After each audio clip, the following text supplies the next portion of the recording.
Mr. President, Senator from Texas. I ask unanimous consent that the quorum call be vitiated. Without objection. Mr. President, I rise today as Israel is at war. They are at war in response to a genocidal assault by the Iran terrorist group Hamas. An assault against Israel and against America, and against the citizens of dozens of other countries. The numbers are staggering. Over 1,400 Israelis killed. Thousands more wounded and tortured. Over 199 kidnapped. Alongside them, 30 Americans killed and about a dozen kidnapped. By far, one of the deadliest attacks against Americans in history. And so our Israeli allies are rightly going to war to eradicate Hamas. Mr. President, we often hear that Israel and the United States share the same interests and the same enemies. That when Israel fights for its own security, they are also fighting for ours. Rarely in history has that been so explicitly, horribly true. And let's be clear about what they are fighting against.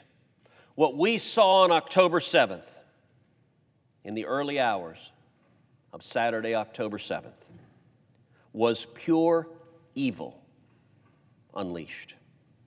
Genocidal, exterminationist violence. Nazi tactics in pursuit of Nazi aims. Entire Israeli families were murdered in door-to-door horrors. Israeli babies were brutally slaughtered, burned, and decapitated. Women and young girls were systematically raped. In some homes, children were shot right in front of their parents. In other homes, parents were shot right in front of their children. And then the children were kidnapped. Husbands and wives murdered in front of each other. Holocaust survivors massacred. In one home, Israelis found the burned remains of an adult and a child who died hugging each other in terror as they were murdered. They were burned to death, clutching each other in their home. And throughout these atrocities, Hamas terrorists gleefully filmed themselves in ecstatic joy. There are harrowing videos of Israeli babies and toddlers in the hands of Hamas terrorists after they were kidnapped. Why were these crimes committed? Because the victims were Jews in Israel. Because Hamas and the Iranian regime, which arms, funds, and controls Hamas, because both are committed to the eradication of Jews. It was the biggest mass murder of the Jewish people in a single day since the Holocaust. At the Supernova Music Festival, which was billed as a celebration of friends, love, and infinite freedom, young Israelis were dancing when Hamas assassins paraglided in, raining terror from the skies. They shot at defenseless Israelis, murdering 260 of them. They systematically raped survivors. They shot those who were too brutalized to be moved, and they kidnapped others. At Kibbutz Be'eri, 120 people were murdered. Hamas terrorists infiltrated the kibbutz from several directions, and they went home by home, murdering people. One of the victims was Tom Hand's 8-year-old daughter, Emily, who was at a sleepover with her friends. Tom is a single father. His wife, Emily's mom, had passed away earlier from cancer. On that Saturday morning when Hamas invaded the kibbutz, Tom thankfully was able to get out alive. Emily was murdered. In another kibbutz, 16-year-old Rotem Matthias was with his parents, Deborah and Shlomi, when Hamas terrorists came into their home. The terrorists shot Shlomi in the arm, blowing his arm off. Deborah, heroically, shielded Rotem with her body to save him. Both of Rotem's parents were murdered. At Kibbutz Nir Oz, Yarden and Shiri Bibas, along with their 3-year-old son and their 9-month-old son, they were all hiding in their home when Hamas terrorists entered. They took Shiri and her sons and they kidnapped them. No one has heard from Yarden. Shiri and her sons are now hostages in Gaza, as well as Shiri's parents. These were all by design. We know from documents discovered on terrorist bodies that their goals were to, quote, kill as many as possible and, quote, capture hostages. We know they sought out specifically children, and they went specifically to children's rooms. In the face of this evil, Israel must and Israel will defend herself. America's policy should be absolutely unequivocal to ensure that Israel has the military and the diplomatic support to utterly eradicate Hamas for as long as it takes. I want to repeat that last part. For as long as it takes. I give you my word that I will do everything in my power and ability and use every resource at my disposal to ensure that that is indeed America's policy. So what do we do immediately? We know what Israel needs in the short term. Our Israeli allies need air defenses and they need weapons. We must make sure together that they get them. If we can get those things from pre-positioned weapons we keep on their soil, the war reserve stock, that's where we'll get them from. If it needs to be shipped to them, we'll ship them to them. And if the president needs more authorization or more money, Congress must find a way to give it to him. Over the last week, we've heard objections from various parts of Capitol Hill about arming Israel. There have instead been calls for withholding support and pressuring Israel into an immediate ceasefire. These people draw a moral equivalency between our Israeli allies and these Hamas terrorists. Mr. President, this is a battle between good and evil. And anyone who draws a moral equivalency between Hamas and Israel is shamefully lying. This is an existential fight for Israel. As Golda Meir once said, quote, "If the Arabs put down their weapons today, there would be no more violence. If the Jews put down their weapons, there would be no more Israel." That is as true today as it was when she said that. Hamas uses human shields as standard practice. Israel does everything it can to minimize civilian casualties. They are polar opposites. The Israeli government asks innocent civilians to get out of harm's way.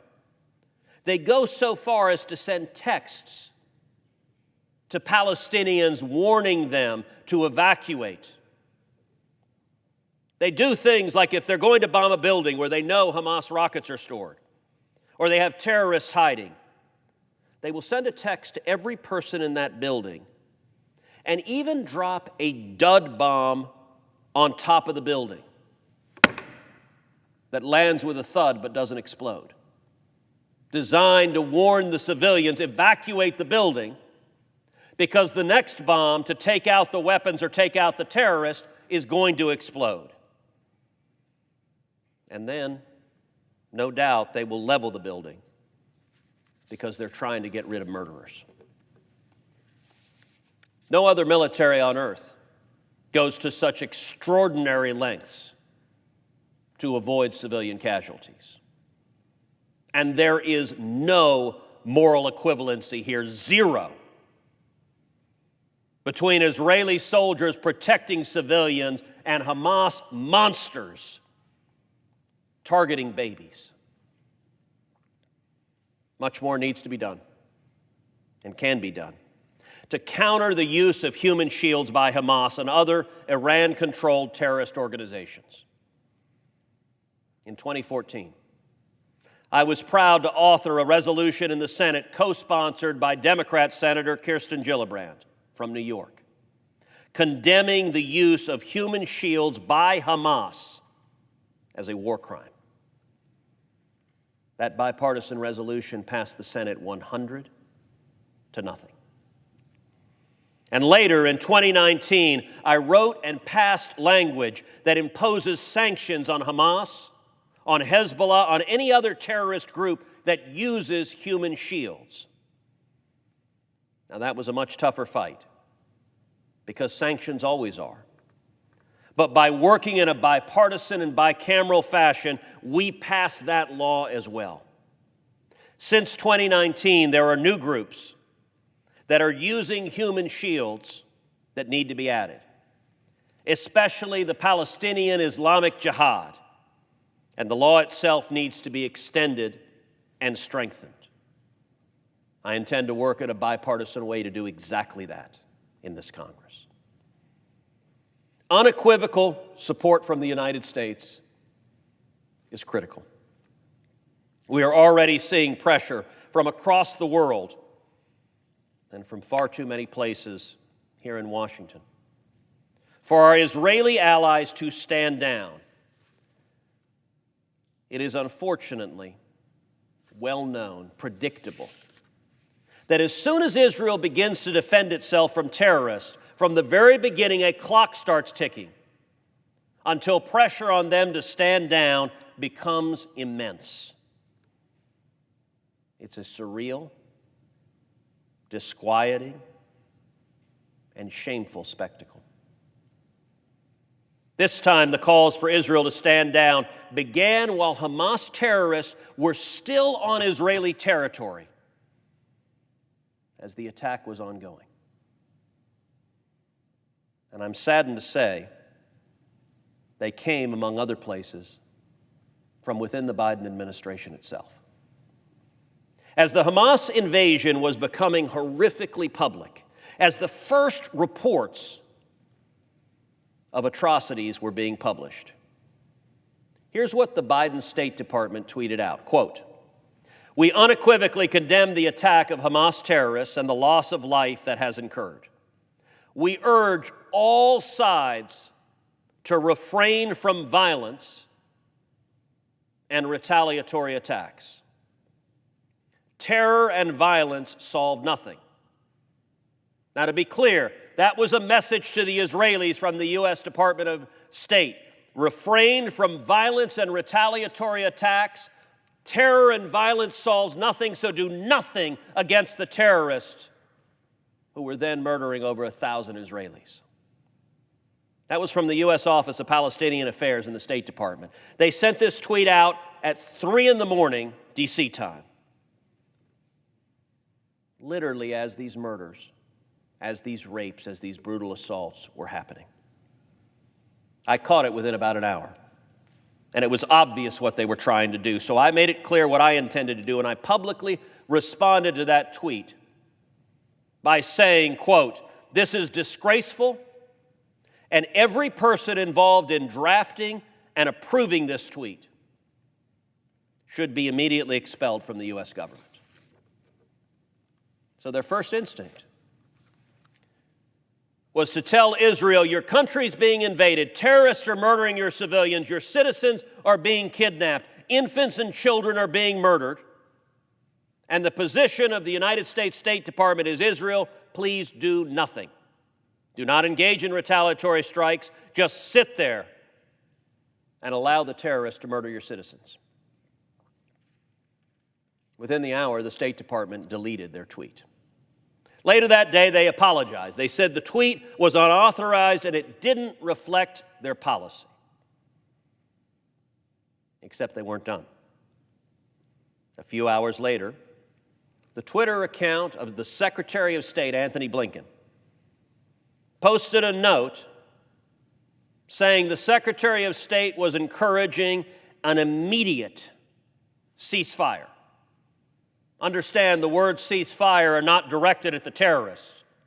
They're directed at Israel. They're saying, Israel, do not defend yourself. Do not kill the Hamas terrorists. I likewise denounced that tweet. And for the second time in 24 hours, the Department of State had to delete yet another tweet. That's in the first day that this attack proceeded. Mr. President, this is not a time for partisan disagreements. We should be standing together and with Israel. And I'll be the first to admit that much of what President Biden has said himself since then has been welcome. His first major speech on this crisis was very strong in parts. The problem is that this administration, this White House, this Department of State is filled with passionate opponents of Israel. And every time President Biden has spoken in support of Israel, he has been undercut by staffers before and after. The president just traveled to Israel yesterday in what was an unprecedented trip. I am glad the president went to Israel. That was a strong statement for him to be physically there on the ground during this war. But on the way there, literally on the plane, a White House spokesperson said the purpose of the trip was to have the president ask the Israelis, quote, tough questions. Even on the night before his speech last week, Biden's deputy national security advisor had gone on MSNBC and warned the Israelis, and I'll quote, "It is our advice that this war be conducted based on the principles of international law." Madam President, what does that mean? Has Israel ever not fought its wars based on the principles of international law? Why is that something they're publicly lecturing Israel on? And even if it did come up in discussions with Israel, why lecture them publicly? Madam President, I remember well September 11th, the horror of the greatest attack on the United States in American history. And I don't recall any American allies publicly lecturing America, follow international law. I don't recall any foreign heads of state traveling here to ask us the tough questions. Are you going to dare retaliate against the terrorists? Instead, our friends said, we stand with you, period.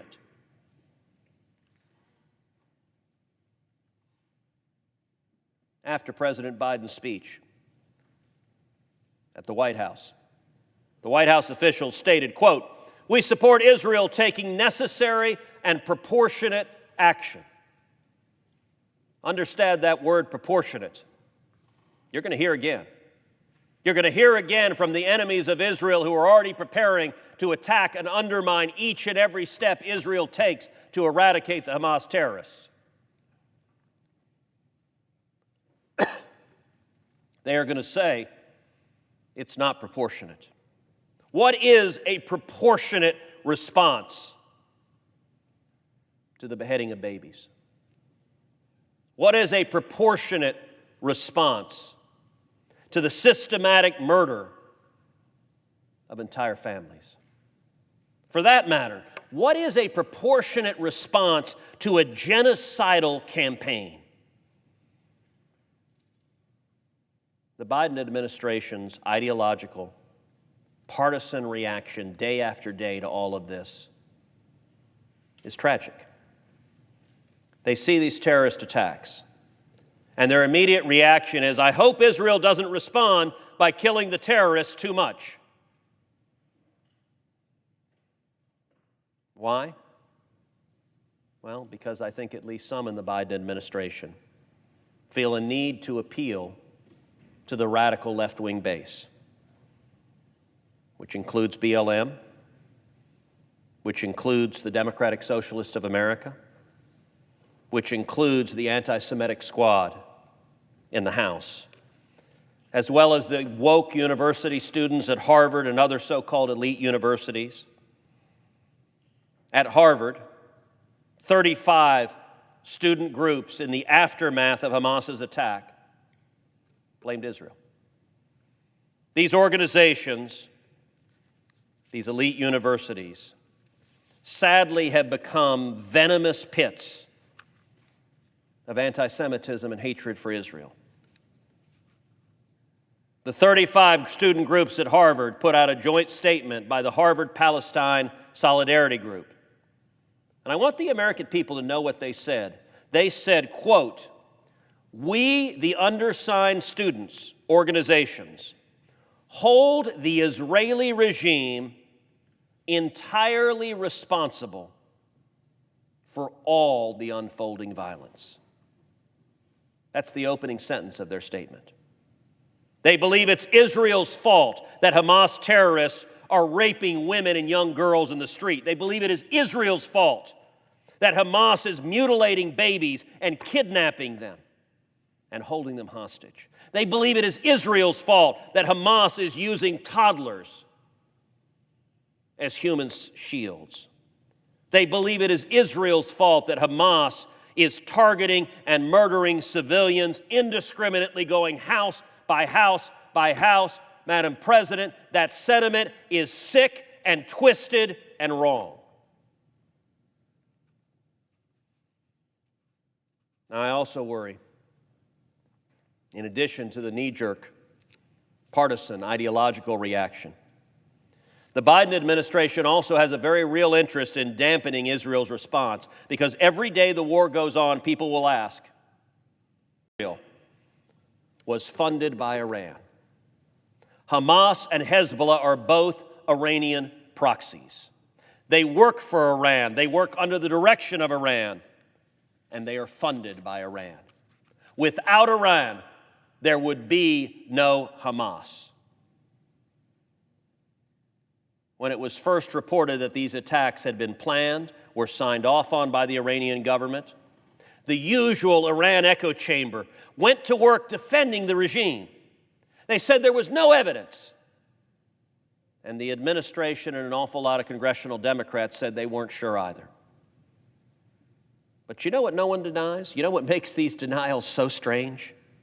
No one denies that Hamas is armed, funded, and directed by Iran. The game these people are playing is they say, well, we can't be sure. We don't have video evidence. We don't have an audio recording of the Ayatollah looking at a map and telling Hamas where to breach the border fence, so we can't be sure. We have to look into it more. What utter nonsense. Why are they so defensive? Well, because since President Biden took office, this White House has been responsible for nearly $100 billion flowing to Iran. And much of that money has gone directly to Hamas and directly to Hezbollah. You know, now everyone acknowledges the $6 billion in ransom money that Joe Biden paid to get 5 Americans out of Iranian custody. I'm glad that now Democrats have joined what I and many others said was a tragic mistake that put a bounty on Americans. It set a price. $1.2 billion is what the Biden administration will pay you if you kidnap Americans.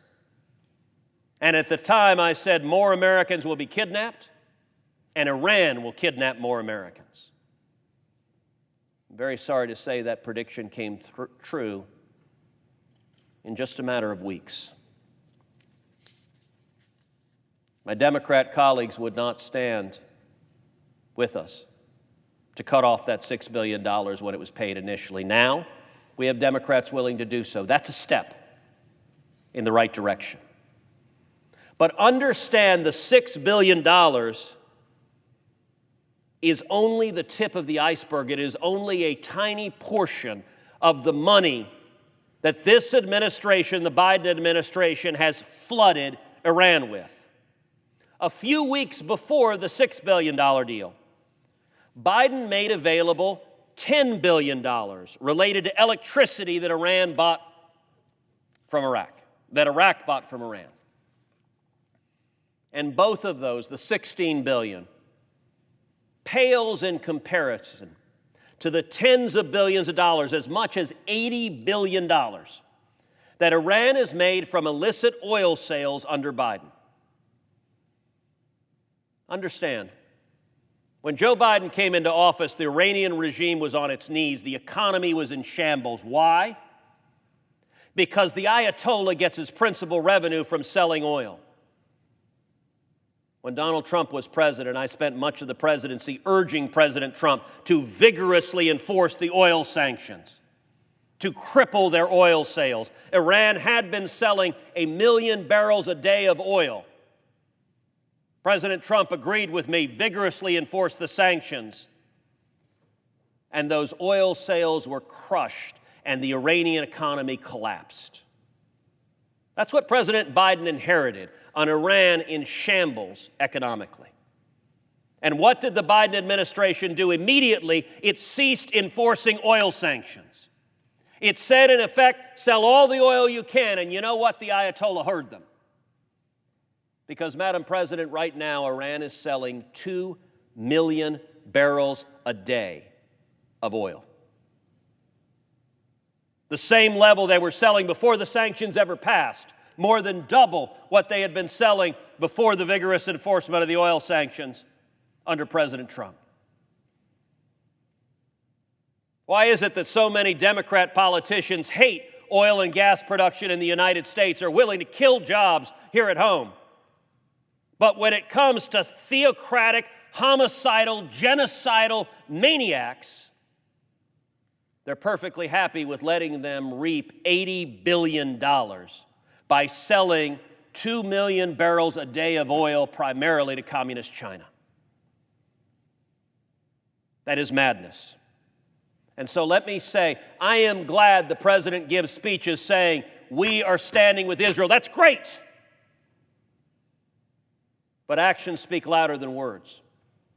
If the president wants to stand with Israel, stand up tomorrow and say, we are vigorously enforcing oil sanctions and we are going to end these oil sales. To the Democrats in this body who are giving speeches saying we stand with Israel, great. Then join me in saying we're going to take away the billions of dollars that are flooding into Iran, that are funding Hamas, that are funding the death squads, that are funding the rockets, that are funding the murder of Israelis. But it wasn't just money to Iran that went to Hamas. The Biden administration also poured money into Hamas areas directly. As soon as they came into office, the Biden administration began flooding money into the Gaza Strip. At the time, I led a coalition of 19 senators urging the Biden administration, do not send money to Gaza. Why? Because Hamas controls Gaza. And if you send hundreds of millions of dollars to Gaza, Hamas will use it to commit acts of terrorism against Israelis and Americans. At the same time that 19 of us urged the administration, don't fund Gaza because it'll fund Hamas terrorism, 145 House Democrats sent a letter to the Biden administration saying, do fund Gaza, even though it will fund Hamas terrorism. And what did the Biden administration do with these dueling letters from Congress? We now know. Because the internal government documents of the Biden administration are now public. And the Biden Treasury Department determined there was, quote, a high risk that Hamas would potentially derive benefit from the money they were sending.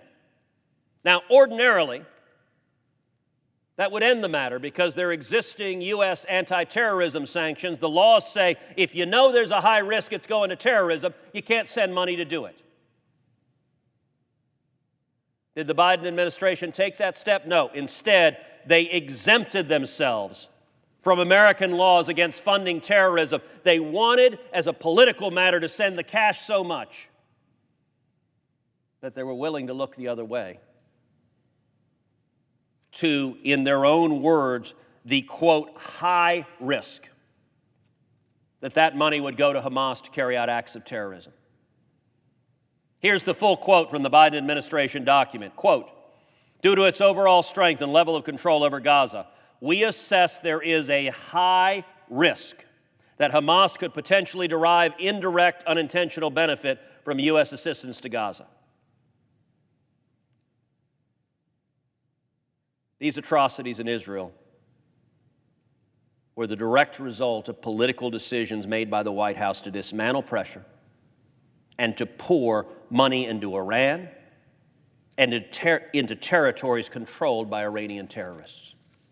When you send billions of dollars to people who hate us and want to murder us, we should not be surprised when they use those billions of dollars to murder us.